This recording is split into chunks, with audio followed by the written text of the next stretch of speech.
Good morning, नमस्कार दोस्तों। इस वीडियो में हम जितने प्रश्न देखने वाले हैं पूरे के पूरे डिटेल में और एक्स्ट्रा फैक्ट के साथ में। अगर आपको इस वीडियो का पीडीएफ चाहिए तो हमारे टेलीग्राम ग्रुप को ज्वाइन कर लीजिए, जिसका लिंक इस वीडियो के डिस्क्रिप्शन में मिल जाएगा। आप वहां से आसानी से डाउनलोड कर पाएंगे। तो चलिए दोस्तों, ज़्यादा समय न लेते हुए चालू करते हैं आज की वीडियो का पहला प्रश्न।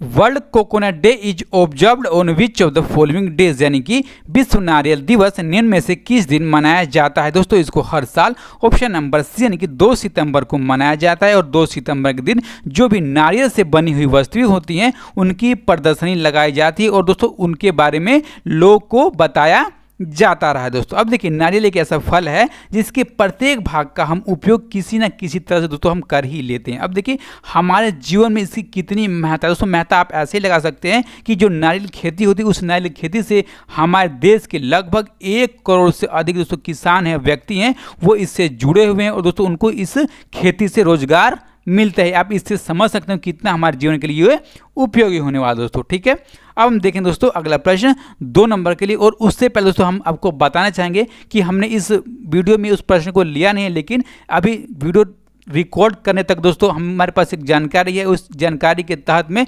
भारत सरकार ने अभी तत्काल 118 चाइनीज ऐपों को दोस्तों बैन कर दिया, लेकिन इसमें किसी देश का उन्होंने नाम नहीं लिया। और इसमें आप जानते होंगे कि जो पबजी मोबाइल दोस्तों गेम है वो भी इसमें शामिल है दोस्तों। ठीक है, और पीछे कितने ऐप बैन किए थे? पीछे 59 ऐप बैन किए थे और 59 ऐप के दोस्तों कोलोन 47 ऐप बैन किए थे। और उसी के बाद दोस्तों जो हमारी भारतीय सेना है उसने कितने ऐप बैन किए थे? उसने टोटल 89 ऐप बैन कर दिए थे। लेकिन अभी तत्काल फिर से भारत सरकार ने 118 ऐप को दोस्तों बैन कर दिया। इसमें पबजी मोबाइल भी दोस्तों और बायडू जो सर्च इंजन है चाइनीज का वो भी है दोस्तों। ठीक है, अब देखिए किस धारा के अंतर्गत में इसको बैन किया गया है। दोस्तों धारा है 79A, यानी कि दोस्तों धारा 79 के अंतर्गत में दोस्तों इसको बैन किया गया। और जो पिछले जो चाइनीज ऐप थे उनको भी दोस्तों इसके अंतर्गत में ही बैन किया गया है दोस्तों। ठीक है, अब आपको हम लिस्ट दिखाएंगे, आप लिस्ट को देख लीजिएगा।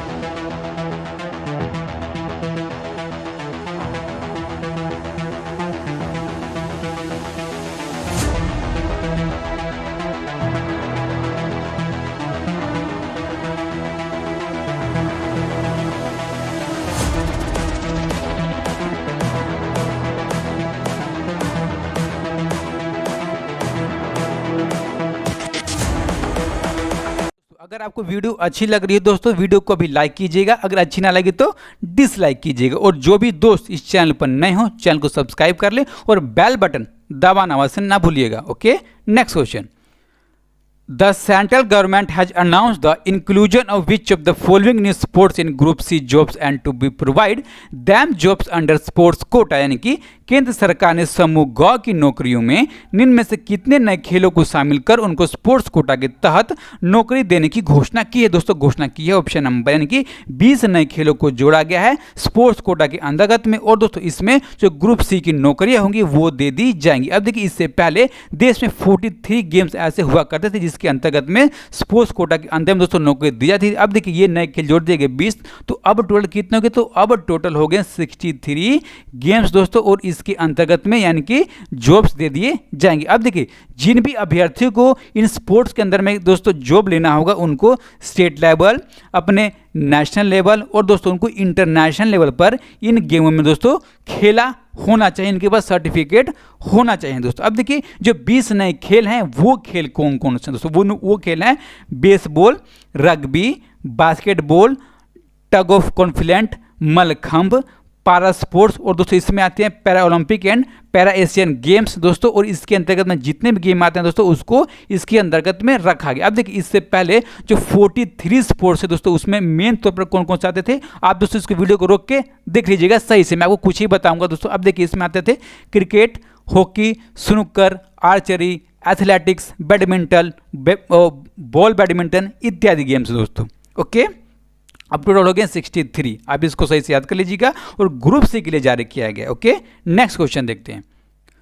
Australia has appointed former cricketer Matthew Hayden and which Indian origin politician as its trade ambassador to strengthen the business relationship with India। यानी कि ऑस्ट्रेलिया ने भारत के साथ व्यापारिक रिश्ते को मजबूत बनाने हेतु पूर्व क्रिकेटर मैथ्यू हैडन और भारतीय मूल की किस राजनीतिक को अपना व्यापार दूत नियुक्त किया है। दोस्तों नियुक्त किया गया है ऑप्शन नंबर ए यानी कि लीसा सिंह को। दोस्तों अब देखिए लीसा सिंह और मैथ्यू हैडन को दोस्तों अगर नियुक्त किया गया है तो भारत और ऑस्ट्रेलिया के बीच में जो व्यापारिक रिश्ते होंगे दोस्तों वो बहुत गाढ़े होने वाले हैं, बहुत अधिक मजबूत होने वाले हैं। दोस्तों अब देखिए जो मैथ्यू हैडन है वो दोस्तों पूर्व में क्रिकेटर रह चुके हैं, किस देश की तरफ से खेलते थे तो वो ऑस्ट्रेलिया की तरफ से दोस्तों खेलने का काम किया करते थे। दोस्तों अब देखिए जो ऑस्ट्रेलिया के विदेश मंत्री हैं उनका नाम है मैरिस पायने और उनके मुताबिक board of Australia India council में दोस्तों 3 नई नियुक्तियां कर दी गई हैं। दोस्तों अब देखिए इस बोर्ड के अध्यक्ष बनाए गए कौन, तो अशोक जैकब दोस्तों इस बोर्ड के अध्यक्ष बनाए गए हैं और जो लीसा सिंह है दोस्तों इसके उपाध्यक्ष बना दी गई हैं तथा जो तीसरी नियुक्ति है दोस्तों किसकी, तो व्यापार दूत की, वो लीसा सिंह और मैथ्यू हैडन दोस्तों संयुक्त रूप से ये नियुक्ति कर दी गई है। ओके अब हम देखते हैं अगला किसके बारे में, तो इंपॉर्टेंट फैक्ट जो पूछे ही जाते हैं परीक्षा में क्या कि ऑस्ट्रेलिया की राजधानी Canberra, prime minister Scott Morrison, वहाँ के नरेश हैं एलिजाबेथ द्वितीय और मुद्रा चलती है ऑस्ट्रेलियन डॉलर। दोस्तों वहाँ की मुद्रा चलती है दोस्तों। ओके नेक्स्ट क्वेश्चन 4 नंबर के लिए, how many years has the supreme court given to telecom companies to pay their AGR dues. यानी कि सुप्रीम कोर्ट ने टेलीकॉम कंपनियों को अपना AGR बकाया चुकाने के लिए कितने साल का समय दिया है। दोस्तों समय दिया गया ऑप्शन नंबर डी यानी कि 10 साल का समय दिया है टेलीकॉम कंपनियों को अपना AGR बकाया चुकाने के लिए। किसने दिया, तो सुप्रीम कोर्ट ने दोस्तों दिया। अब देखिए ये बकाया अभी है किस किस कंपनियों का, दोस्तों बकाया है वोडाफोन, आइडिया और एयरटेल का, जिसमें से दोस्तों जो जियो है उसने इस साल के जनवरी में ही अपना AGR बकाया लौटा दिया था दोस्तों सरकार को, यानी कि जमा करा दिया गया था। अब देखिए आप AGR देख रहे होंगे, यानी कि AGR क्या है दोस्तों, देखिए जो AGR होता है इसका फुल फॉर्म होता है एडजस्ट ग्रॉस रेवेन्यू। क्या, एडजस्ट ग्रॉस रेवेन्यू दोस्तों इसका फुल फॉर्म होता है। अब देखिए सरकारी ये वसूलती किस कारण से दोस्तों, ये सरकारी वसूलती हैं जो टेलीकॉम कंपनी होती है उनसे यूजेज और लाइसेंस के लिए। यानी कि दोस्तों जब हम जो 2G हो गया, 3G हो गया, 4G हो गया दोस्तों जो सेवाएं देती हैं कंपनियां हमें, उन कंपनियों को सेवा के बदले दोस्तों लाइसेंस लेती हैं सरकार से और दोस्तों उस लाइसेंस के लिए दोस्तों ये पैसा दिया जाता है। अब देखिए ये बकाया कितना है दोस्तों, ये बकाया है 1.47 लाख रुपए बकाया। अब देखिए जिसमें से एयरटेल के पास 35,000 करोड़ रुपए, वोडाफोन आइडिया के पास 53,000 करोड़ रुपए दोस्तों बकाया, और इसके अलावा कुछ और कंपनियां दोस्तों उसके पास भी ये AGR बकाया हैगा। ठीक है अब देखिए जो सुप्रीम कोर्ट ने दोस्तों उनको ऐसा कहा है कि जो आपको जो AGR देना है उसको कब तक दे देना है, तो 10 साल में दे देना है, और दोस्तों 10 साल में 10 किस्तों में देना है। लेकिन जो आपकी किस्त चालू होने वाली है कब, तो अगले साल यानी कि 1 अप्रैल 2021 से दोस्तों आपकी अगली किस्त चालू होने वाली है, जिसमें से अपना 10% दोस्तों आपको अगले साल के मार्च तक यानी दोस्तों 31 मार्च 2021 तक 10% दे देना होगा, और जो किस्तें जमा करी जाएंगी जो उससे अगली वाली, तो हर साल की 7 अप्रैल को दोस्तों ये किस्तें जमा करनी होंगी। ओके अब देखते थे अगला प्रश्न 5 नंबर के लिए, how many months extension was given to CBDT president Pramod Chandra Mody. यानी कि CBDT के अध्यक्ष प्रमोद चंद्र मोदी को कितने महीने का एक्सटेंशन दिया गया, यानी कि इनका कार्यकाल कितने महीने तक के लिए बढ़ा दिया गया, दोस्तों बढ़ा दिया गया है ऑप्शन नंबर बी यानी कि 6 महीने के लिए। अब देखिए यहाँ पे CBDT है इसका फुल फॉर्म होता है central board of direct taxes, यानी कि केंद्रीय प्रत्यक्ष कर बोर्ड इसका फुल फॉर्म होता है। अब देखिए जब इनका बढ़ा हुआ कार्यकाल कब से दोस्तों लागू हो गया, तो लागू हो गया 1 सितंबर 2020 से, और कब तक रहने वाला है, तो 28 फरवरी 2021 तक, और दोस्तों जब अगला आदेश आ जाएगा यानी कि तब तक ये अपने पद पर बने रहने वाले हैं। अब देखिए जो CBDT की जो अध्यक्षता करता है, ये अध्यक्षता करता है CBDT के अध्यक्ष, और इस दोस्तों जब अध्यक्षता होती है तो उस पैनल में 6 सदस्य अधिकतम हो सकते हैं। अब देखिए जो CBDT होती है उसका मेन काम क्या होता है दोस्तों, उसका मेन काम होता है जो हमारा इनकम टैक्स डिपार्टमेंट है, जो वो कैसा काम करेगा यानी कि उसकी नीतियां बनाने का काम करता है CBDT दोस्तों। ठीक है अब देखिए जो CBDT यानी कि केंद्रीय प्रत्यक्ष कर बोर्ड है, उसकी स्थापना की गई थी 1924 में, और इसका मुख्यालय है न्यू दिल्ली में दोस्तों, और इसके अध्यक्ष कौन बना दिए गए, प्रमोद चंद्र मोदी। आपको पता होगा, आपने याद कर लिया होगा। Okay, next question, who has taken over as CMD of Hindustan Shipyard, यानी कि हिंदुस्तान शिपयार्ड के CMD के रूप में किसने पदभार संभाला है? तो पदभार संभाला है ऑप्शन नंबर बी यानी कि हेमंत खत्री ने। और जो हिंदुस्तान शिपयार्ड नाम की दोस्तों कंपनी है, ये आंध्र प्रदेश के विशाखापट्टनम की ये कंपनी है दोस्तों। अब देखिए कंपनी किसके अंदर में आती है? तो भारत सरकार दोस्तों इसका मालिक, यानी कि भारत सरकार की स्वामित्व वाली ये कंपनी है। और बनाती क्या है? तो बनाती है शिप यानी कि नाव दोस्तों, ये बनाती है। ठीक है, अब देखिए इन्होंने जगह किसका यानी कि स्थान किसका लिया? तो इन्होंने स्थान लिया एडमिरल LV शरत बाबू का दोस्तों स्थान लिया। और इससे पहले वो इस कंपनी के CMD हुआ करते थे दोस्तों। ठीक है, अब देखिए जो हिंदुस्तान शिपयार्ड लिमिटेड दोस्तों एक कंपनी है, इसकी स्थापना हुई थी 22 जून 1941 को। ठीक है, इसका मुख्यालय है विशाखापट्टनम यानी कि आंध्र प्रदेश में इसका मुख्यालय है दोस्तों। ओके, नेक्स्ट क्वेश्चन 7 नंबर के लिए, name the remote controlled medical trolley developed by Indian railway to help कोविड-19 deliver food and medicine to patient, यानी कि कोविड-19 रोगियों को भोजन और दवा पहुंचाने में मदद करने के लिए भारतीय रेलवे द्वारा विकसित रिमोट नियंत्रण मेडिकल ट्रॉली का नाम बताइए। दोस्तों इसका नाम क्या है? इसका नाम रखा गया है ऑप्शन नंबर डी यानी कि MEDBOT यानी कि मेडबोट नाम का दोस्तों ये रिमोट नियंत्रित मेडिकल ट्रॉली है। अब देखिए दोस्तों ये मेडिकल ट्रॉली है, तो इसके ऊपर हम कर क्या सकते हैं दोस्तों? हम जानते हैं कि कोविड-19 के दोस्तों महामारी के बीच में, और ये महामारी दोस्तों छूने से ही बढ़ती है, तो इसमें अगर हम किसी को छूते हैं तो कोरोना संक्रमित व्यक्ति को दोस्तों हमें भी हो जाएगा। तो उससे बचने के लिए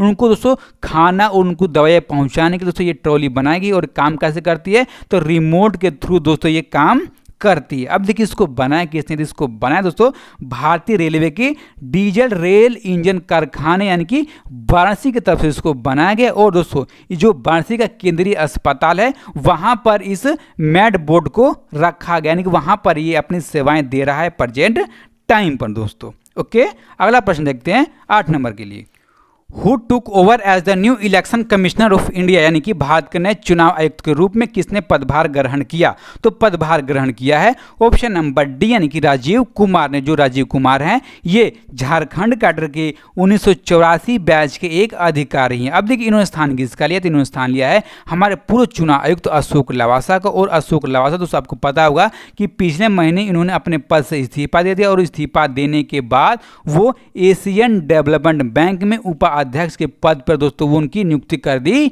गई। अब देखिए भारत में दोस्तों प्रेजेंट टाइम पर 3 चुनाव आयुक्त होते हैं, जिसमें से एक मुख्य चुनाव आयुक्त होते हैं और 2 दोस्तों चुनाव आयुक्त होते हैं। अब देखिए जो हमारे मुख्य चुनाव आयुक्त हैं भारत के दोस्तों उनका नाम है सुनील अरोड़ा। और दोस्तों जो अगले दो चुनाव आयुक्त हैं उनमें से दोस्तों एक है राजीव कुमार और दूसरे हैं सुशील चंद्रा दोस्तों। ठीक है, अब देखिए आपको इस प्रश्न से जुड़ा एक प्रश्न आपको दोस्तों बताना है कि जो भारत मतदाता दिवस किस दिन मनाता है दोस्तों। ठीक है, मतदाता दिवस किस दिन मनाता है आपको ये बताना है।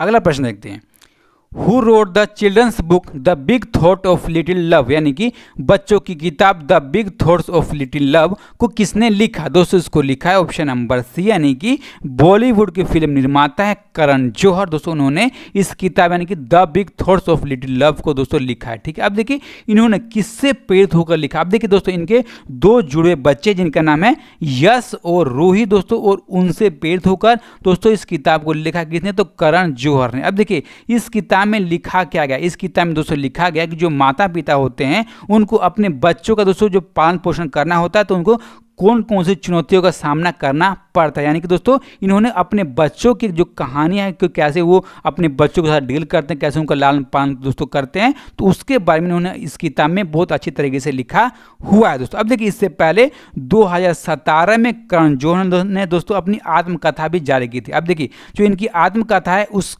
पुस्तक का दोस्तों नाम क्या है? तो उस पुस्तक का नाम है अन अनस्टेबल बॉय। क्या? एन अनस्टेबल बॉय दोस्तों उस किताब का नाम है। Okay, next question, what was the name of India's first female cardiologist who dead recently, यानी कि भारत की पहली महिला कार्डियोलॉजिस्ट जिनका हाल ही में निधन हो गया उनका नाम क्या था? दोस्तों उनका नाम था ऑप्शन नंबर से यानी कि डॉक्टर एस पद्मावती दोस्तों उनका नाम था। अब देखिए जो कार्डियोलॉजिस्ट हैं भारत की पहली महिला के तौर पर इसलिए बहुत ज़्यादा ये इंपॉर्टेंट हो जाता है। अब देखिए जो कार्डियोलॉजिस्ट है उसको हिंदी में किस नाम से हम जानते हैं दोस्तों? इसको हिंदी में बोलते हैं हृदय रोग विशेषज्ञ।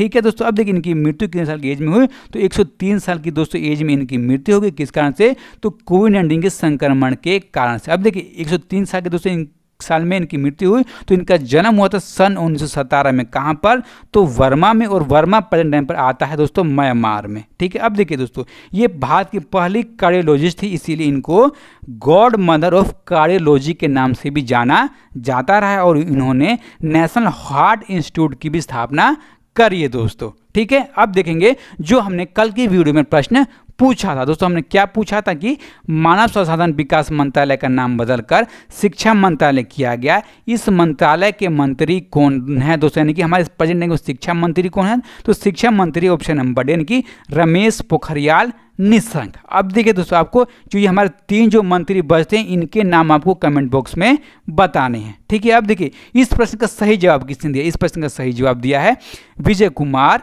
कुणाल कुमार सिंह, श्रीमानता बाग, शक्ति कुशवाहा, भोला शंकर बिस्वाल, रोहित मोटिवेशन, छोटू आर्यन, अमन कुमार, बुलती घोष, सर्वेश काजी और निखिल मधेसिया। दोस्तों इन सारे के सारे दोस्तों ने बहुत अच्छी तरीके से इसका जवाब दिया हुआ है। अब हम देखेंगे आज का प्रश्न, और आज के प्रश्न के बारे में दोस्तों आपको जितना भी मालूम होगा सारा का सारा कमेंट बॉक्स में लिख दीजिएगा। अगर आप लिख देंगे तो आप दोस्तों सही से इसको याद कर सकते हैं दोस्तों। ठीक है। और इसी तरह आप तैयारी करते रहिए दोस्तों। इस वीडियो को ज़्यादा से ज़्यादा लोग तक पहुंचाइए, क्योंकि दोस्तों व्यूज़ बहुत कम आ रहे हैं दोस्तों, और हमारा मन भी लगा रहे इस वीडियो को बनाने में। ओके। और अपना ख्याल रखिए। नमस्कार, धन्यवाद।